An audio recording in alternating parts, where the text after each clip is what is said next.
Mes parents ont refusé de payer mes études, maintenant ils s'attendent à ce que je finance le mariage somptueux de ma sœur. Mais je les ai remis à leur place. Ils n'oublieront jamais j'étais debout dans mon appartement de Denver, quand le passé, que je pensais avoir enterré, est venu frapper à nouveau à ma porte. Il y a des années, mes parents m'avaient dit qu'ils ne pouvaient pas m'aider pour l'université. Ils disaient que s'endetter était honteux, et que je devais lutter pour me forger du caractère. Je les ai crus, jusqu'au jour où ils sont arrivés pour me demander de financer le mariage somptueux de ma sœur, comme si ma réussite n'existait que pour satisfaire leur orgueil. À ce moment-là, quelque chose en moi a basculé vers une lucidité parfaite. Ils avaient réécrit les règles pour elle. Mais cette fois, je n'étais plus la fille obéissante qu'ils attendaient. Je leur ai donné une leçon de réalité qu'ils n'oublieront jamais. Je m'appelle Iris, et pendant la majeure partie de ma vie, j'ai joué le rôle que ma famille avait écrit pour moi. La fille fiable, celle qui résout les problèmes en silence, celle qui ne demandait pas grand-chose, car demander ne menait généralement nulle part. J'ai grandi dans une petite maison juste à l'extérieur de Denver, où les murs étaient tapissés des projets artistiques encadrés de ma mère, Hélène, et des vieux calendriers de garage de mon père, Thomas. De l'extérieur, nous ressemblions à n'importe quelle famille américaine ordinaire. Mais à l'intérieur, il y avait une division constante et tacite. Alina, ma petite sœur, brillait au centre de tout, et j'ai appris à me faire toute petite face à son éclat. Ce n'était pas toujours malveillant. C'était subtil. Un millier de petits moments qui me rappelaient ma place. Quand je ramenais un bulletin parfait, maman disait « C'est merveilleux, Iris », sans lever les yeux de sa marmite. Quand Alina arrivait avec un trophée de danse de dernière minute, tout le salon se transformait en fête. Papa sortait son téléphone, appelait les proches pour se vanter comme si elle avait gagné les Jeux Olympiques. J'ai appris très tôt que l'approbation n'était pas quelque chose que je pouvais gagner. C'était quelque chose qu'Alina possédait, tout simplement. Au moment d'entrer en terminale, j'ai pensé que l'université serait peut-être ma chance de réécrire ma propre histoire. Je me souviens encore du matin où j'ai reçu ma lettre d'acceptation pour un programme de cybersécurité. Le seau n'était même pas brisé quand j'ai fait irruption dans la cuisine, à bout de souffle, fier comme je ne l'avais pas été depuis des années. Pendant quelques minutes, je me suis laissé imaginer qu'il serait excité pour moi. Qu'il m'aiderait peut-être à franchir l'étape suivante. Au lieu de cela, Hélène s'est essuyé les mains sur un torchon, a échangé un regard avec Thomas et a dit « Chérie, maintenant que tu as 18 ans, tu vas devoir te débrouiller seule pour l'université. » Thomas a ajouté « Nous n'avons pas eu de charité. Tu ne devrais pas en avoir non plus. » J'ai demandé s'il pouvait se porter garant pour un prêt. Hélène a pincé les lèvres. La dette est dégradante. Les gens utilisent les prêts comme un raccourci. Tu dois apprendre la résilience. Ce mot, résilience, s'est gravé en moi comme un avertissement. J'ai passé les 4 années suivantes à cumuler 3 emplois, à m'endormir sur mes manuels dans des chambres de dortoir glaciales, et à manger tout ce que je pouvais préparer pour $5 par jour. Les seules personnes qui ont été là pour moi étaient mes grands-parents, Eldon et Margaret, qui m'ont conduite discrètement à une banque à Grand-Junction et se sont portés garants de mes prêts, sans aucune condition. L'opportunité n'est pas un péché, m'a dit grand-père alors que nous signions les papiers.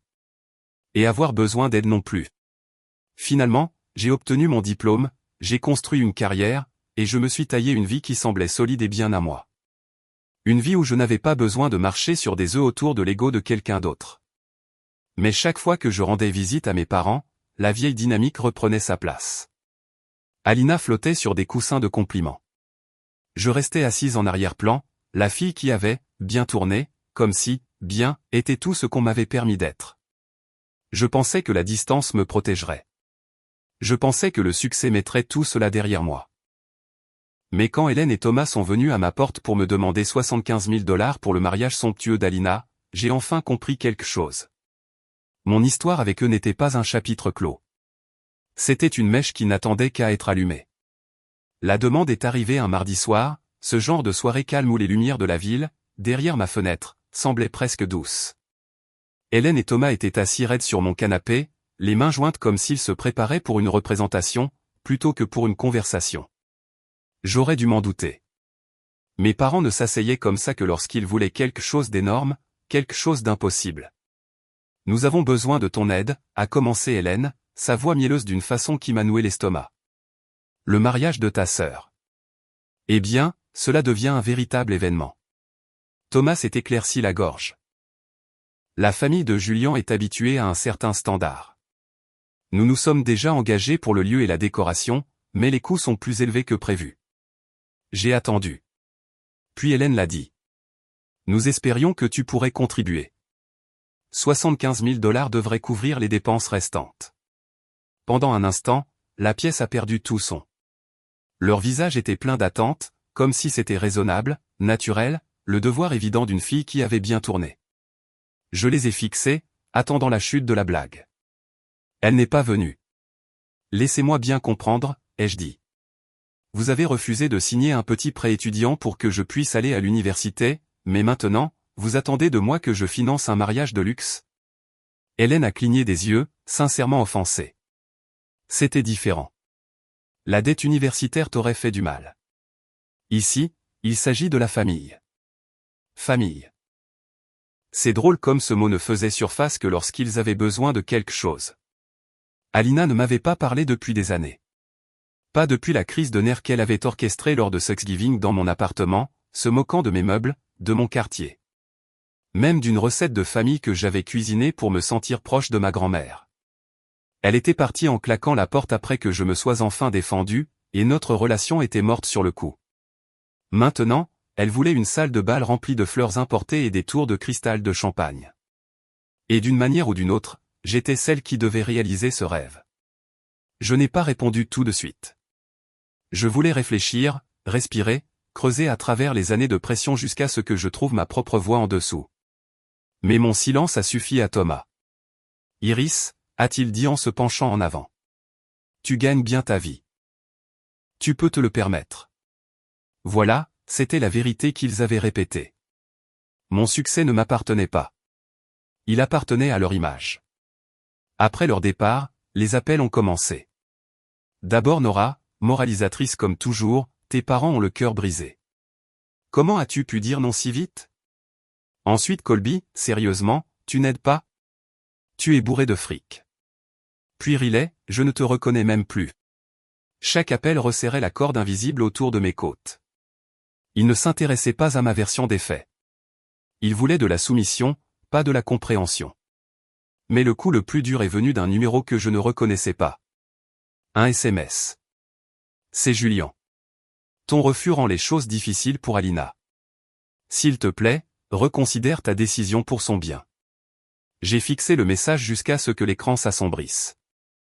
Puis j'ai bloqué le numéro. Pendant des années, j'avais porté le poids d'être la raisonnable, la responsable, celle qui absorbait les déséquilibres de la famille sans protester. Mais alors que je me tenais près de ma fenêtre ce soir-là, regardant la ville palpiter en contrebas, quelque chose a changé. Pour la première fois de ma vie, je n'avais pas peur de les décevoir. J'avais peur de me perdre moi-même si je n'agissais pas. Le silence après avoir bloqué le numéro de Julian semblait plus lourd que le bruit qui l'avait précédé. Je me suis assise au bord de mon lit, les coudes sur les genoux, laissant tout retomber, la vieille blessure, la nouvelle insulte, les années que j'avais passées à me plier en quatre pour devenir quelqu'un qu'il pouvait utiliser. Quelque part en chemin, j'avais confondu l'endurance avec l'amour, et le sacrifice de soi avec la loyauté. Cette illusion avait disparu maintenant. Pendant 3 jours, j'ai essayé de me secouer. Je me suis concentré sur le travail, sur des lignes de code et des rapports de sécurité, tout ce qui n'impliquait pas de budget de mariage ou de culpabilité familiale. Mais les souvenirs continuaient de refaire surface avec une clarté douloureuse. Le haussement d'épaule dédaigneux de Thomas quand je suppliais pour de l'aide pour l'université. La leçon d'Hélène sur la dette dégradante. Le rire suffisant d'Alina à ma table de Thanksgiving. À l'époque, j'avais tout avalé. Maintenant, ça brûlait. Le 4e matin, j'ai ouvert un vieux dossier caché au fond du tiroir de mon bureau. Paiement, facture, les vestiges de ces années universitaires. Pas les détails, juste le rappel. J'en ai tenu un dans ma main, traçant l'encre délavée, ressentant à nouveau l'épuisement d'étudier jusqu'à l'aube après un double service, les sols froids de la bibliothèque où je faisais parfois la sieste parce que je ne pouvais pas me permettre de faire tourner mon chauffage toute la nuit. Il m'avait laissé me noyer à l'époque. Maintenant, il voulait que je construise un canot de sauvetage pour Alina. C'est à ce moment-là que quelque chose en moi s'est aligné. Pas de la colère, pas de la vengeance, mais de la clarté. Dire non n'était pas de la cruauté. C'était une correction. C'était la vérité. J'ai rédigé un message à Hélène et Thomas. Court et ferme. J'ai réfléchi à votre demande. Ma réponse est non. S'il vous plaît, ne contactez plus la famille éloignée à ce sujet.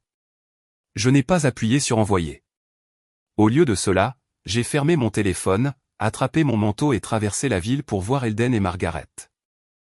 Si quelqu'un pouvait me garder les pieds sur terre, c'était eux. Au moment où je suis entré, ma grand-mère a touché ma joue et a dit « Tu as l'air fatigué, chérie ». J'ai craqué un peu à ce moment-là, juste assez pour laisser sortir la vérité. Je leur ai tout raconté.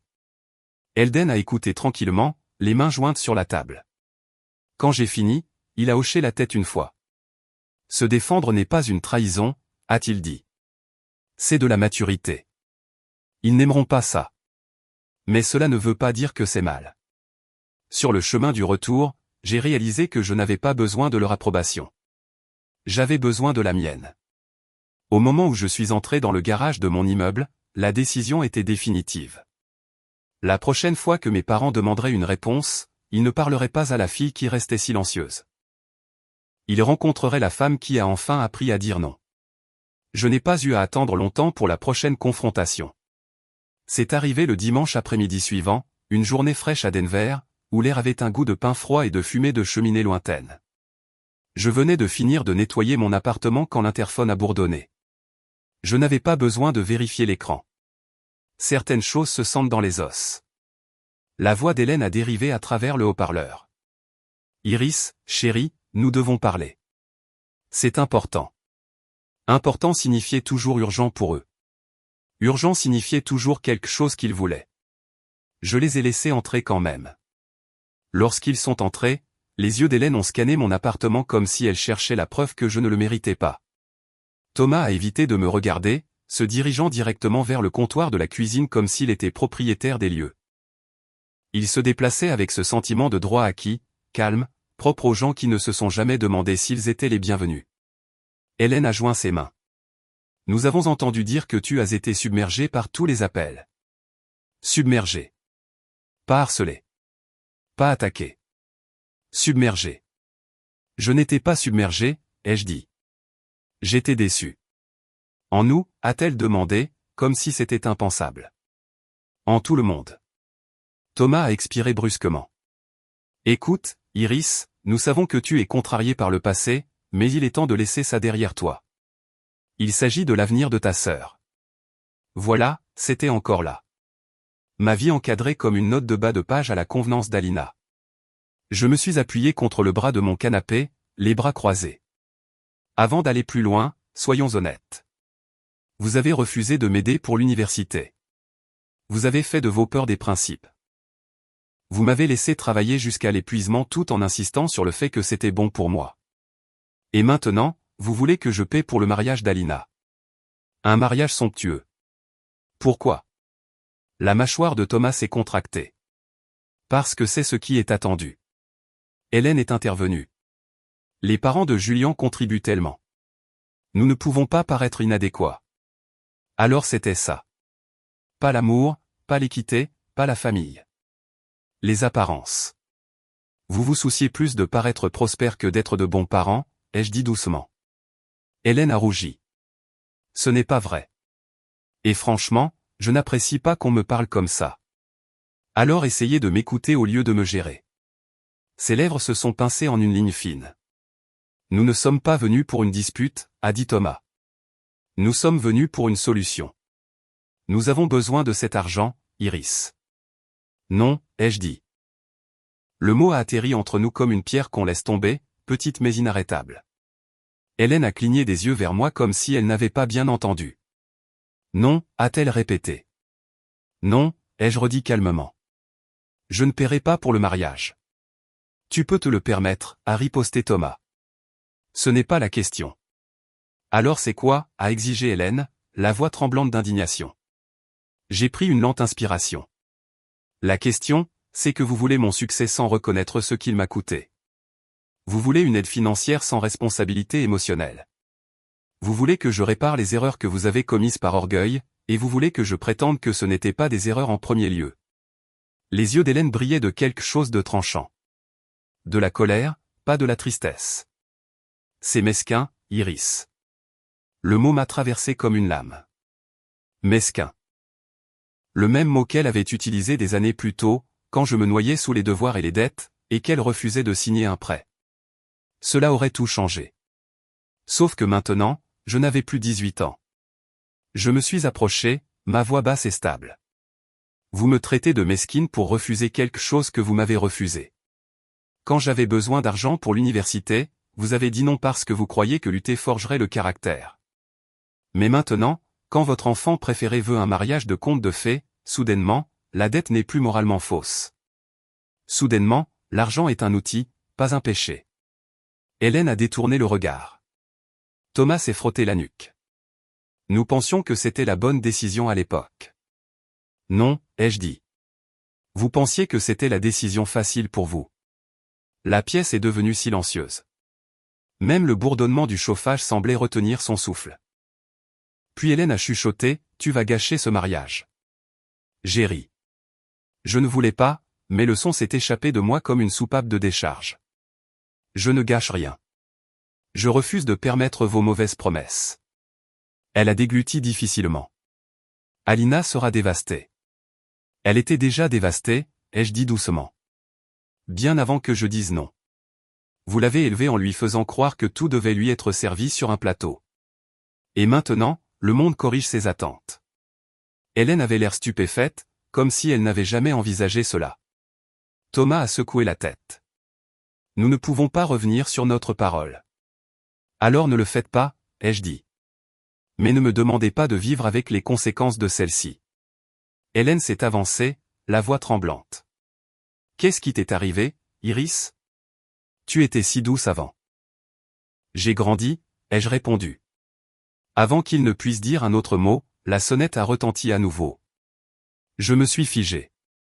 Hélène s'est tournée vers la porte, confuse. Tu as invité quelqu'un d'autre? Non, ai-je dit, mais mon estomac s'est noué. J'ai ouvert la porte. Alina se tenait là. Pas de vêtements de créateur, pas de sourire narquois étudié, pas d'entourage pour la valider. Juste ma sœur, en jean et pull légèrement froissé, serrant son sac à main à deux mains comme si c'était ce qui la maintenait debout. J'ai besoin de te parler, a-t-elle dit, la voix calme. Hélène s'est précipitée vers elle. Chérie, nous nous occupons d'eux. Maman, a dit Alina en levant la main. S'il te plaît, arrête. Hélène s'est tue, surprise. Alina est entrée et s'est tournée vers moi. Ses yeux étaient plus doux que je ne les avais vus depuis des années. J'ai entendu tout ce que tu as dit. Et Iris, tu as raison. Les mots nous ont tous stupéfiés. Même Thomas a cligné des yeux comme s'il avait mal entendu. Alina a dégluti. J'ai laissé le mariage devenir incontrôlable. J'ai laissé la famille de Julien dépenser trop. Et je vous ai laissé, vous aussi. Elle a jeté un coup d'œil à nos parents. Promettre des choses que nous ne pourrions jamais nous permettre. Je pensais que cela me donnerait de la valeur, et au lieu de cela, ça a tout empiré. La voix d'Hélène s'est brisée.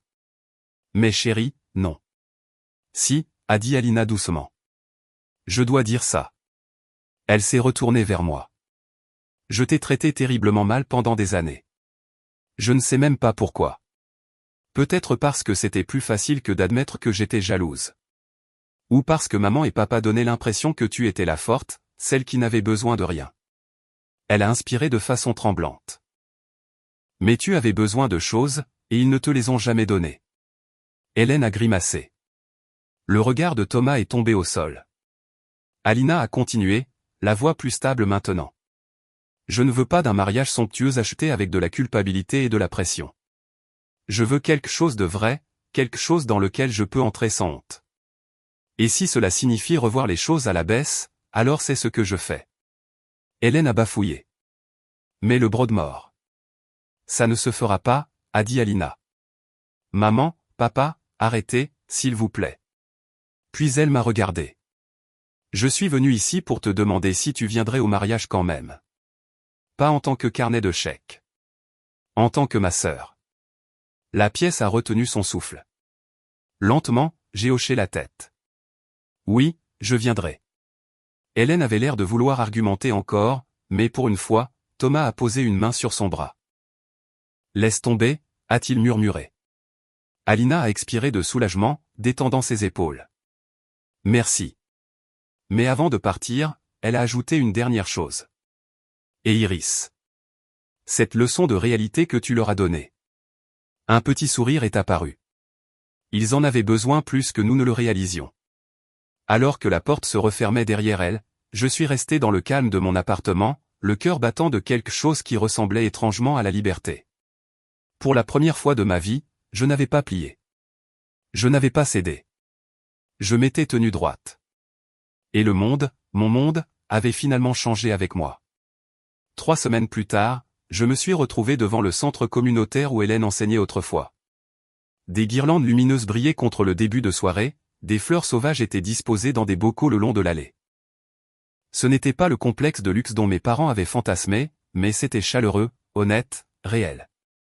Quand je suis entré, Alina attendait près de la petite allée improvisée. Sa robe était simple et belle, rien à voir avec les robes de créateurs qu'elle convoitait autrefois. Elle a souri quand elle m'a vu.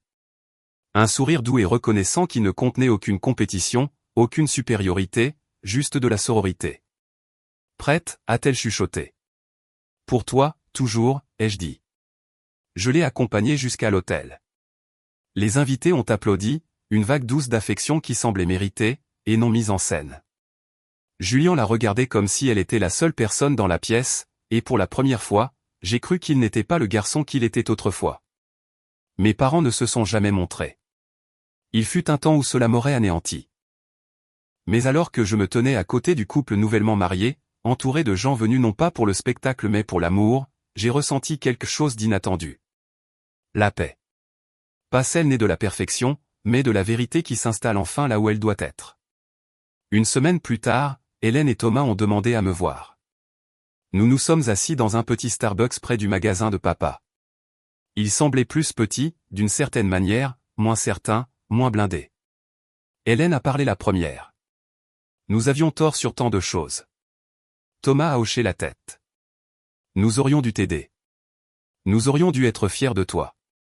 Nous sommes désolés. Leur excuse n'effaçait pas le passé, mais elle le reconnaissait. Et c'était suffisant. Je suis prête à aller de l'avant, ai-je dit, mais avec des limites. Ils ont accepté. En retournant à ma voiture, le soleil de fin d'après-midi réchauffant mes épaules, j'ai réalisé quelque chose. La justice n'est pas toujours bruyante. Parfois, elle est calme, stable, et entièrement vôtre.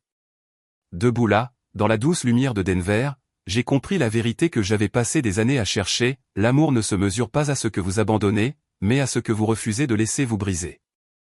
Je n'ai pas financé un mariage somptueux, et je n'ai pas répété les schémas qui m'avaient autrefois blessé. Je me suis choisi moi-même, et d'une manière ou d'une autre, ce choix nous a tous rapprochés de quelque chose d'honnête. Si cette histoire résonne en vous, partagez votre expérience dans les commentaires et abonnez-vous pour plus de drames familiaux et de prise de conscience réelle. Vous n'êtes pas seul.